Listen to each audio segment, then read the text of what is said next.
અમરેલી અને સાવરકુંડલામાં નીકળી વિશાળ રેલીઓ। બાંગ્લાદેશમાં હિન્દુઓ પર થતા અત્યાચાર મુદ્દે હિન્દુ સમાજમાં રોષ। અમરેલી અને સાવરકુંડલા ખાતે હિન્દુ સંગઠનો દ્વારા રેલી યોજી આવેદનપત્ર પાઠવાયું। નિર્દોષ હિન્દુ સંતોની ધરપકડથી મૌન રેલી યોજાઈ।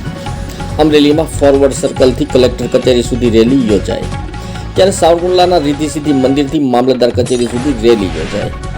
અમરેલી જિલ્લાના હિન્દુઓની લાગણીઓનો બાંગ્લાદેશ સુધી પહોંચાડવા આવેદનપત્ર પાઠવાયું।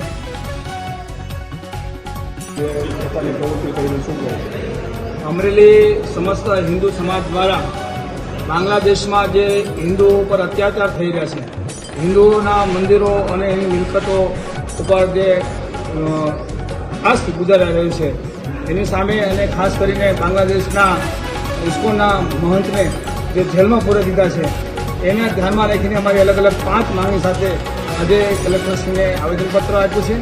અમારી માંગણી છે કે બાંગ્લાદેશમાં હિન્દુઓ પર જે અત્યાચાર થાય છે એ ઝડપથી બંધ થવા જોઈએ, એની મિલકત, મંદિરો અને સંતોનું રક્ષણ થવું જોઈએ, આવી માંગણી સાથે આજે અમે આવેદનપત્ર આપ્યું છે।